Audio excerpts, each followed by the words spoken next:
अस्सलाम वालेकुम, नमस्ते, सत श्री अकाल। कैसे हैं आप लोग? उम्मीद करती हूँ ठीक होंगे, खुश होंगे। मैं हूँ हसीका अली और मेरे साथ हैं तारिक नियाजी। अस्सलाम वालेकुम, नमस्ते, सत श्री अकाल। उम्मीद करता हूँ ठीक होंगे, खुश होंगे। दोस्तों जहाँ रहें खुश रहें, माँ बाप का ख्याल करें। माँ बाप है तो सब कुछ है।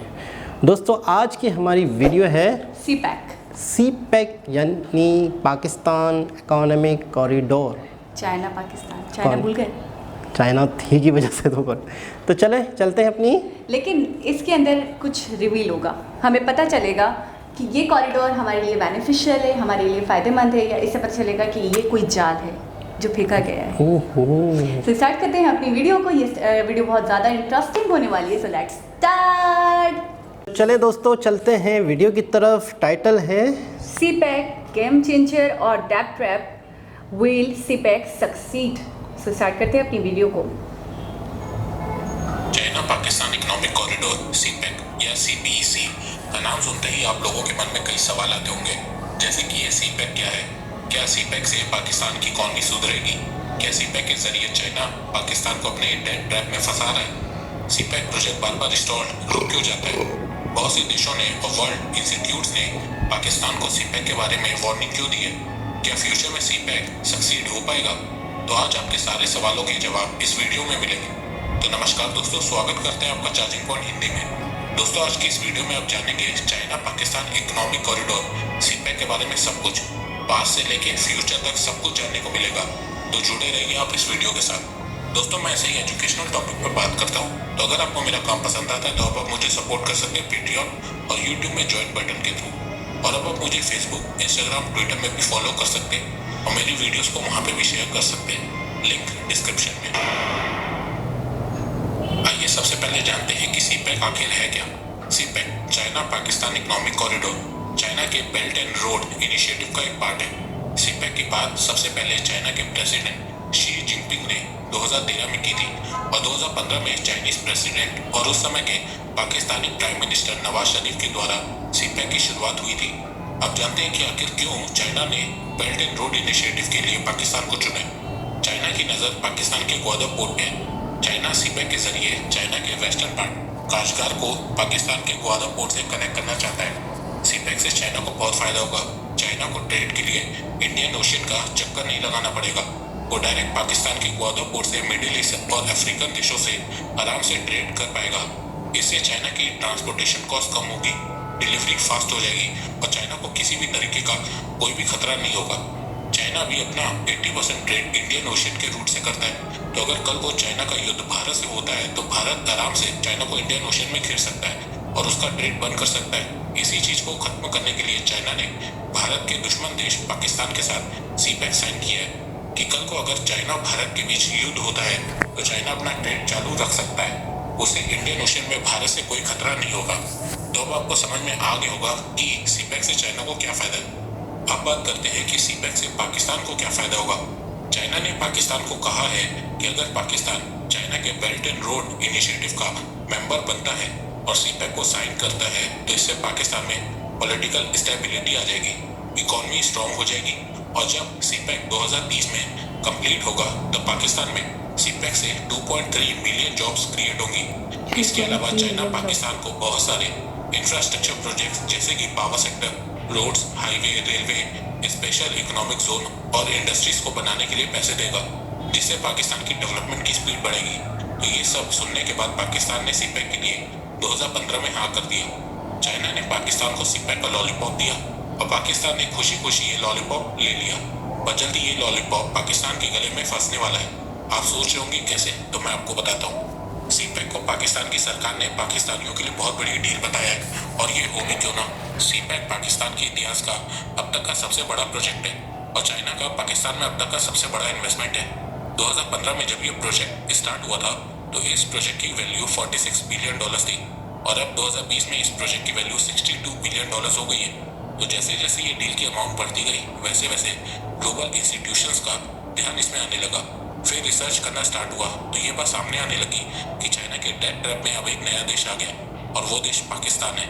शुरुआत में पाकिस्तान ने इसको सिरे से खारिज कर दिया, और जब वो IMF के पास लोन लेने गया और IMF ने स्टडी करी तो सच सामने आने लगा और पता चल गया कि चाइना ने सीपैक में इन्वेस्टमेंट के साथ साथ पाकिस्तान को कर्ज भी दिया है। तब जाके पाकिस्तान की सरकार ने इसे माना और अब पाकिस्तान की सरकार ये बोल रही है कि सीपैक में 80% चाइना ने इन्वेस्टमेंट किया और 20% लोन दिए और साथ में कहा है कि पाकिस्तान का जितना एक्सटर्नल डेट है उसका सिर्फ 10% ही सीपैक का लोन अमाउंट है। मतलब सीपैक स्टार्ट हुआ था पाकिस्तान की डेवलपमेंट के लिए, पर अब सीपैक से पाकिस्तान का धीरे धीरे कर्ज बढ़ रहा है और अब पाकिस्तान की सरकार सीपैक के प्रोजेक्ट के लिए चाइना से डायरेक्ट कर्ज मांग रही है।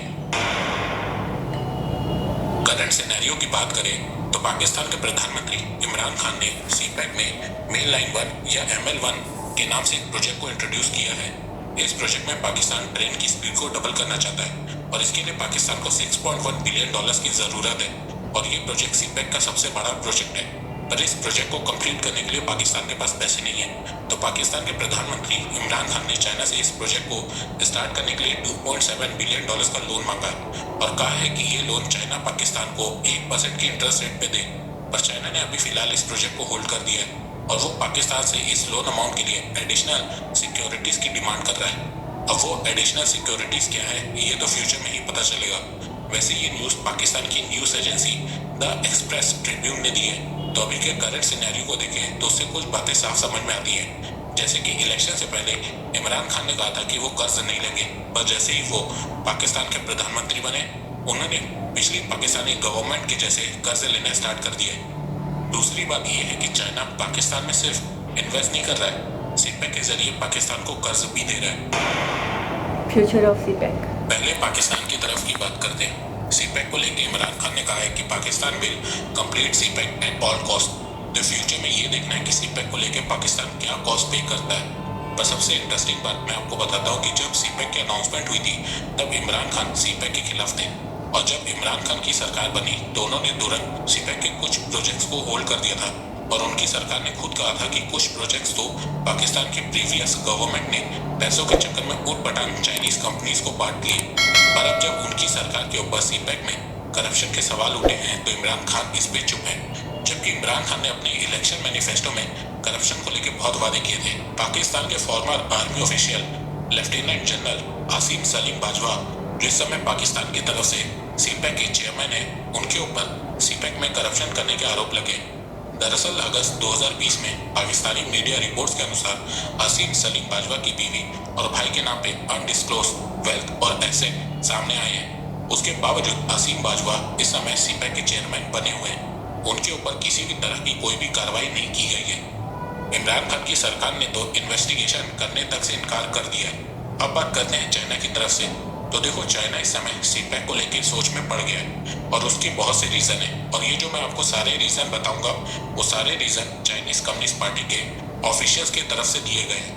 पहला रीज़न चाइनीज़ ऑफिशियल्स ने बताया है कि इस समय पाकिस्तान में पॉलिटिकल स्टेबिलिटी नहीं है और सीपैक पाकिस्तान की सरकारों के लिए पॉलिटिकल टूल बनता जा रहा है। जब 2015 में नवाज शरीफ की सरकार थी तब इमरान खान सीपैक को अपोज कर रहे थे। अब इमरान खान की सरकार है तो बाकी अपोजिशन सीपैक को अपोज कर रहे हैं। इवन पाकिस्तान की पॉलिटिकल सिचुएशन इस समय बिल्कुल ठीक नहीं चल रही है, इसीलिए चाइना पाकिस्तान को और पैसे देने से पहले सोच रहा है। दूसरा रीजन चाइनीज ऑफिशियल्स ने बताया है करप्शन। चाइनीज ऑफिशियल्स का मानना है कि बैड गवर्नेंस की वजह से सीपैक में अब तक जितना भी इन्वेस्टमेंट हुआ है उसका 80% अमाउंट करप्शन में जा चुका है, जिसे वापस लाना बहुत मुश्किल होने वाला है।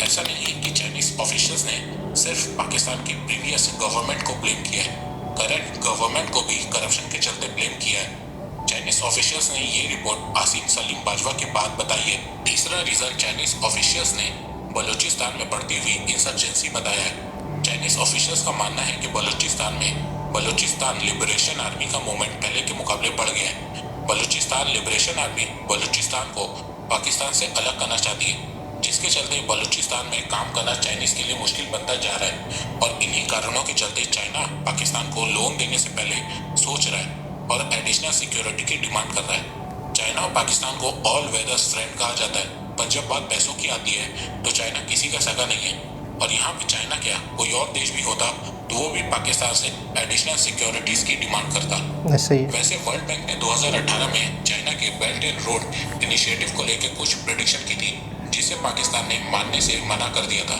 और वो प्रेडिक्शन ये थी कि जो कंट्रीज चाइना के बेल्ट एंड रोड इनिशिएटिव से जुड़ी है उन देशों में dead rigs, stranded infrastructure social risk और करप्शन देखने को मिल सकता है।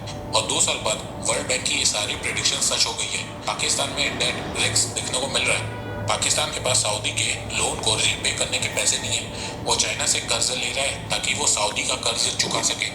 स्टैंडर्ड इंफ्रास्ट्रक्चर मतलब कि पाकिस्तान में बहुत से इंफ्रास्ट्रक्चर प्रोजेक्ट रुक चुके हैं क्योंकि चाइना ने फंडिंग रोक दी है।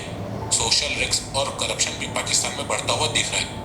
तो पहले IMF और अब वर्ल्ड बैंक की प्रेडिक्शन सही हो गई है और इन्हीं चीजों को देखने के बाद IMF और वर्ल्ड बैंक ने पाकिस्तान को और कर्ज देने से मना कर दिया है।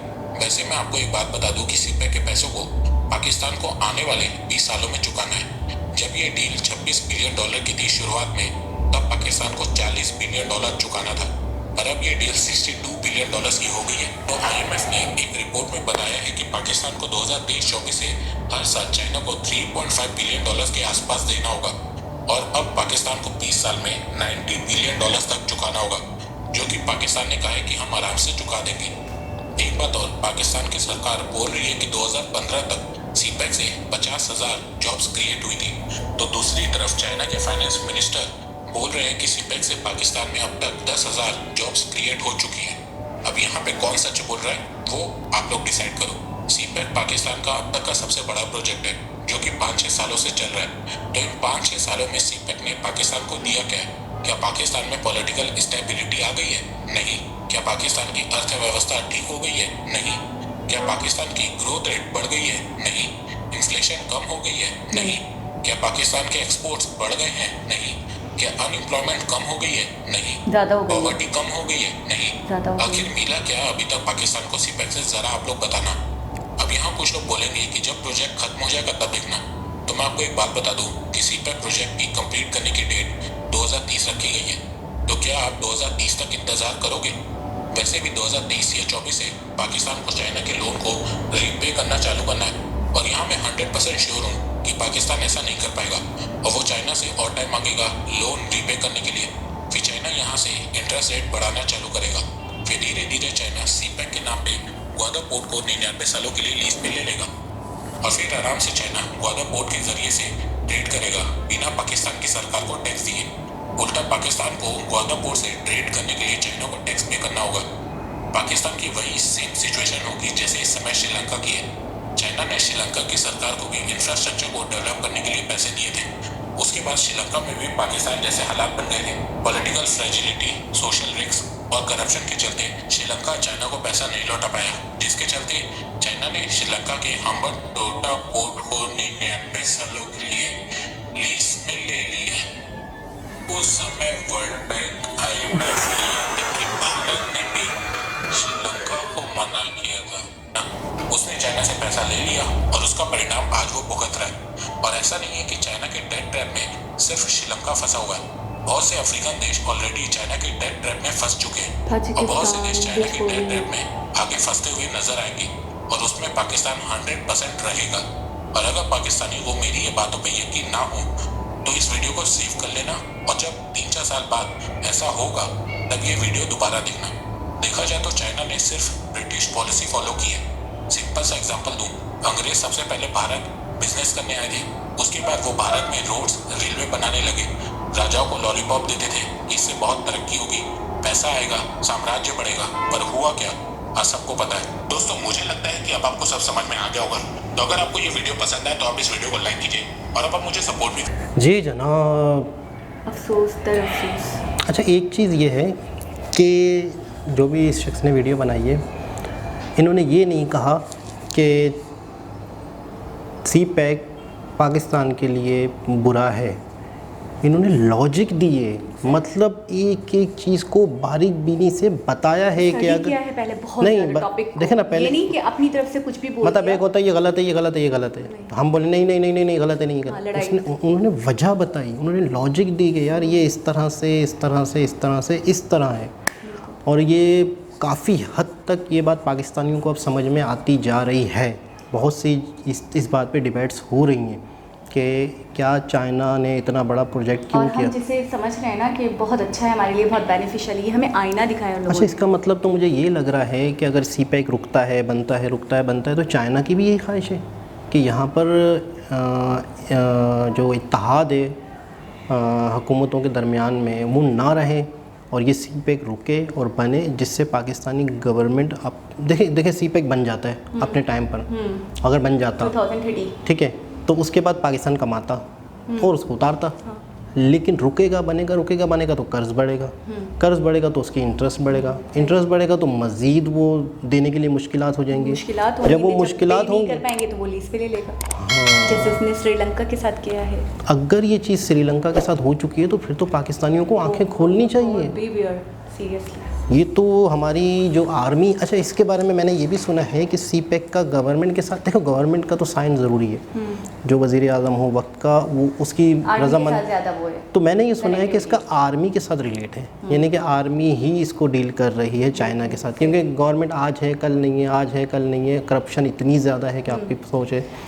तो अब तो ये है कि करप्शन की नज़र, इसका मतलब ये चाइना, इसका मतलब ये चाह ही रहा होगा इसमें करप्शन हो और ये रुके। आप एक बात तो बताएं, 100% में से 80% करप्शन में चला गया, करप्शन में 20% सिर्फ लगा है। अच्छा मैं इस पे कोई हैरान नहीं होऊंगा। हमारे यहाँ करप्शन ऊपर लेवल से लेके नीचे लेवल तक है, सब करप्ट है। मतलब एक बंदा कुछ भी है, बड़े से बड़े ओहदे पर है, वो अपने लेवल पे लेकर, और एक दूध वाला है ना, दूध वाला भी दूध में पानी मिला रहा है, ठीक है। एक यूँ समझ लो कि पियोन है, अगर उससे बॉस कह रहा है कि ये चीज़ लेके आओ, 1000 रुपये दे रहा है, तो उसमें से भी वो डंडी मार रहा है। यानी कि हर बंदा अपने लेवल पर जहाँ तक उससे हो सकता है, यकीन करें, बेईमानी कर रहा है। और कहते हैं ना कि यार वो कौम भी तरक्की नहीं कर सकती जिसके अंदर बेईमानी हो। अगर मैं अपने आप को कहूँगा, हर बंदा अगर अपना काम परफेक्ट कर ले तो मैं कहता हूँ सारे मसाइल ही हल हो जाएंगे। लेकिन बहुत ही स्टडी के साथ, बहुत ही लॉजिक के साथ, मुझे बहुत खूबसूरत ये बात लगी, लॉजिक के साथ बताइए उन्होंने कितने मैं वो बातें दोबारा रिपीट करूँ तो वीडियो तो लंबी होगी, लेकिन कितने सारे रीजंस दिए मैंने, वो देखा कि हर रीजन के अंदर कोई ना कोई लॉजिक था, बिल्कुल था। जैसे कि वही कह रहा है कि स्टेबिलिटी नहीं है, ऐसा ही पॉलिटिशियंस, पॉलिटिकल पार्टीज में स्टेबिलिटी नहीं है। अच्छा मैंने सीपेक देखा है, मतलब मैंने एक मरतबा एक जगह पे गए थे तो वो सीपेक बनता देखा है। आपकी सोच है, कितना चौड़ा रोड है, यानी कि यूँ समझ लो कि ऐसा लग रहा है कि क्या है ये, मतलब ये रोड है। अच्छा, मतलब यूँ हद से ज़्यादा ये, यानी रोड जो है ना, ये रोड होता है चौड़ाई बहुत ज़्यादा और ऊंचा, यानी यूँ समझ लो कि एक आध फ्लोर तक तो वो ऊंचा है, यानी ज़मीन है ना, जो ज़मीन से वो एक मंजिल तो ऊंचा है। अच्छा, लेंथ आप बताएं, ऊंचाई, यानी कि यूं और उसके ऊपर रोड बन रहा है, काफ़ी हाइटेबल भी है, लॉन्गेस्ट, और जो नीचे ज़मीनें हैं। अच्छा मैंने एक चीज़ सोची थी कि एक चीज़ ऊपर है और ये जो आवाम है ये तो यूं है, तो ये ऊपर रोड यूं जा रहा है और यूं जा रहा है, तो आवाम को क्या फ़ायदा? नीचे अंडरपास बना दिए जाएंगे, इस गाँव वाले या इस खेतों वाले उस खेतों में जा सकते हैं। लेकिन मैं ये सोच रहा था कि एक रोड बनता है ना, उससे उस इलाके को, उस गांव को, उस शहर को तरक्की मिलती है, क्योंकि वो रोड हर जगह से गुजर रहा है। आप यकीन करो, वो रोड उस इलाके से सिर्फ गुजर ही रहा है, ऊपर से है जहाज़ की तरह का, तो उन इलाके वालों को कहाँ से तरक्की मिलेगी, कहाँ से कारोबार मिलेगा? अगर आप कोई चीज़ बनाते हो अपने घर में, अपने गांव में, उसके बाद आपके पास रोड होता है तो आप वो शहर तक ले जाते हो, बेचते हो, लेकिन वो रोड तो आवाम को फ़ायदा देता हुआ नज़र नहीं आ रहा। बिल्कुल, क्योंकि उसकी ऊंचाई, ये मैं अपनी ऑब्जर्वेशन बता रहा हूँ, मैं अपनी आंखों देखा बता रहा हूँ कि वो रोड तो इतना ऊंचा है और वहाँ बहुत ही कम जगह पे टर्न होंगे। एक इतना हाईवे इतना बड़ा है कि वहाँ तो टर्निंग कट्स होते हैं, यानी कि इस गांव में रास्ता जा रहा है, इसमें जा रहा है, फिर उसमें जा रहा है, तो गांव वाले भी तरक्की करें, ऐसा नहीं है। वो रोड ही इतना ऊँचा चल रहा है और सीधा गाड़ी आएगी, सीधा जाएगी, किसी को नीचे आम को तो कुछ नहीं लग रहा मुझे। लेकिन करप्शन वाली बात 100% है। और ये जो सबसे बड़ी बात है, मैं कहता हूँ मेरा बस चले, मैं ढोल बजा के श्रीलंका वाली बात बताऊँ लोगों को कि श्रीलंका के साथ ये हो चुका है, वो डॉच में आ चुका है, और कई अफ्रीकन कंट्रीज़। अब तो हमें तो समझना चाहिए ना, बड़ी बात। ताजिकिस्तान वगैरह सबके नाम आ रहे थे, आपने देखा। और गवादर पोर्ट के बारे में है कि गवादर पोर्ट अल्लाह पाक की तरफ से एक पाकिस्तान के लिए ऐसा गिफ्ट है, इसमें यहाँ इतने जहाज़ लंगर अंदाज हो सकते हैं, दुनिया में कोई ऐसी पोर्ट नहीं है। इसकी गहराई इतनी ज़्यादा है, उसके साथ साथ पहाड़ के साथ या सी साइड के साथ, सी जो है उसके साथ इतनी गहराई है कि बड़े बड़े जहाज़ लंगर अंदाज हो सकते हैं, 120 जहाज़। गवादर पोर्ट पे लगा। गवादर पोर्ट आइडियल पोर्ट है कुदरत की तरफ से, सही। तो इस वजह से चाइना का बहुत ज़्यादा नज़र जो है, इंटरेस्ट जो है वो चाइना। लेकिन मुझे ये लग रहा है कि चाइना यही चाहता है, जो श्रीलंका वाला जो है ना, जो इन्होंने बताया लॉजिक, वो मुझे बिल्कुल होश करना चाहिए करके दिमाग पे लगा है मेरे। और वाकई आप सही कह रहे हो, मेरा तो बस चलिए मैं सबको बताऊँ। तो दोस्तों चैनल को सब्सक्राइब कर लें, बातें तो बहुत है, होती रहेंगी। और हम कितनी सारी वीडियो में बोलना भी भूल गए। हमारे चैनल वाओ फैक्ट उर्दू को सब्सक्राइब करना, वीडियो को लाइक करना, शेयर करना। और इसी तरह ये टॉपिक भी हमें सजेस्टेड था, आपको पता है? बिल्कुल ऐसा ही है, और बहुत ज़्यादा सजेस्टेड, दिमाग की खिड़कियाँ, हमारी आंखें सब खुल गई हैं। और ये ख़ास तौर पर हमें सजेस्टेड इसलिए था कि ये हमसे रिलेट करता है, और हम अंधेरे में, समझ रहे हैं आप, हमें आईना दिखाने की कोशिश की गई है। और ये अब भी संभल जाए, यानी कि ये अभी भी हमारा बहुत अच्छा चाहते हैं। बिल्कुल, वो चाहते तो हमें खुश फहमी में रखते हैं, हाँ बहुत अच्छा है, बहुत अच्छा है, लेकिन ये हकीकत है जो तो दोबारा दोस्तों किसी और वीडियो के साथ आप लोगों से मुलाकात होगी। जब तक के लिए अल्लाह हाफिज़।